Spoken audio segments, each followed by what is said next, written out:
You have never tasted dhokla like this. Trust me, it's made with fresh corn, semolina and a little fusion magic, and the texture will genuinely surprise you. This is my sweet corn fusion dhokla, warm, spongy and perfect for cozy days when you want something light but a little special. It's steamed, wholesome and yes, it has the personality of a Gujarati foodie who loves to experiment. Let me show you how to make it. In a large bowl, take 1 cup of semolina, fine or coarse anything will work. To that add half a cup of sour yogurt or dahi, half teaspoon of sugar, 1 teaspoon salt, 3/4 cup of water. Whisk everything well. Semolina will absorb all the water. Let it rest for 10 to 15 minutes. If you are using fresh corn like me, a quick husk, scrape and you are good to go. Fresh corn gives a beautiful sweetness and that earthy aroma you simply don't get from packets. But if it's not corn season or you don't want to wrestle with corn cobs at 7 a.m. in the morning, frozen corn will give you the same softness and flavor. Just thaw it before you have to use it.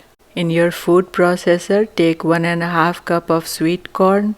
Fresh or frozen, anything will work. We will leave about 1/3 cup of sweet corn to use later. To that add ginger, 1 chili.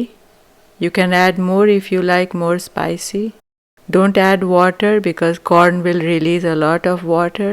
Grind it coarse, don't make it too fine because those tiny corn bits make the dhokla feel like real, like there was actual effort.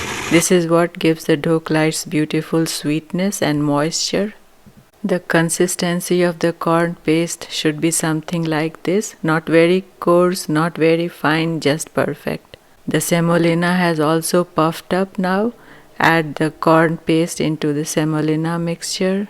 To that add 1/3 cup of sweet corn that we saved earlier. Mix everything. Add oil. Any oil will work, olive oil, avocado oil or any groundnut oil. Add half a teaspoon of oregano. I am using dry oregano. If you want, you can use fresh. Just crush the dry oregano in between your palms. Add chili flakes. You can add more or less according to your taste. Few crushes of black pepper. A little turmeric powder for color and flavor. Whisk everything, mixing all the spices together and let it rest for 10 minutes. While the batter is resting, we'll grease our dhokla pan. I am using a regular steel pan and to grease I am using butter. You can use any oil of your choice. At this point, if you have your proper dhokla pan, you can use that. I am using my wide mouth pressure cooker. Add 1 cup of water. Put a steamer plate in it. Turn on the heat and let the water come to a boil. While the steamer is getting ready, add 1 teaspoon of ENO. ENO is also known as fruit salt. Add 1 teaspoon of water to activate the ENO. If you don't have ENO, you can use half teaspoon of baking soda with 1 teaspoon of lemon juice. Mix everything thoroughly but gently, don't overmix it.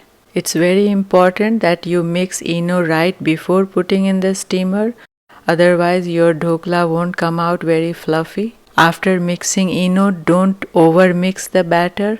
Once everything is mixed, immediately pour the batter into your greased pan. Make it smooth at the top. Tap a few times to get all the air bubbles out. Sprinkle the top with little bit of chili flakes and little bit of oregano. Steamer is ready and water is bubbling hot. Let the pan inside the steamer. Cover with a heat-proof plate. Close the lid. Remove the whistle but don't remove the gasket. Close the lid securely and tightly so that all the steam remains inside. Keep the heat at medium and let it cook for 25 minutes. While the dhokla is getting steamed, heat a non-stick pan. Add black mustard seeds to it. Once the mustard seeds start popping, add oil. Again, your choice of oil. To that add few curry leaves. You can also add green chili but I am not adding. Let the curry leaves splutter a little bit. Stir around in the pan. Now add 2 to 3 tablespoons of dry coconut. I'm using dry coconut, but you can use fresh, anything will work. After adding coconut, turn off the heat. The residual temperature will roast the coconut. Too hot will burn the coconut immediately and that won't taste good.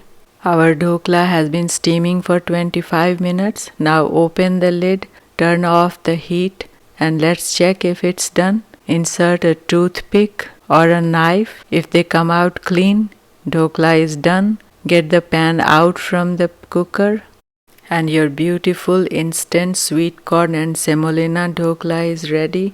Let it rest for 5 minutes. After 5 minutes, with a sharp knife, release the edge with the knife. Turn it upside down in a plate. It has come out beautifully.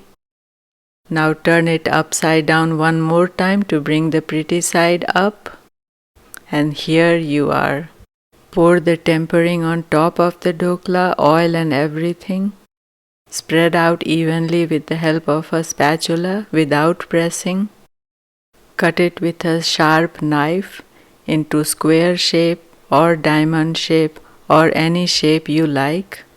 And your beautiful instant sweet corn and semolina dhokla is ready to serve. Serve with green chutney, cilantro chutney or hot sauce or any sauce of your choice. Even ketchup works fine. Soft, flavorful, comforting, the steamed hug you didn't know you needed. If you try this recipe, leave me a comment. I genuinely love reading them. And if you enjoy wholesome Indian cooking with a touch of emotion, hit subscribe. That's it. Until next time, stir with soul and thanks for watching.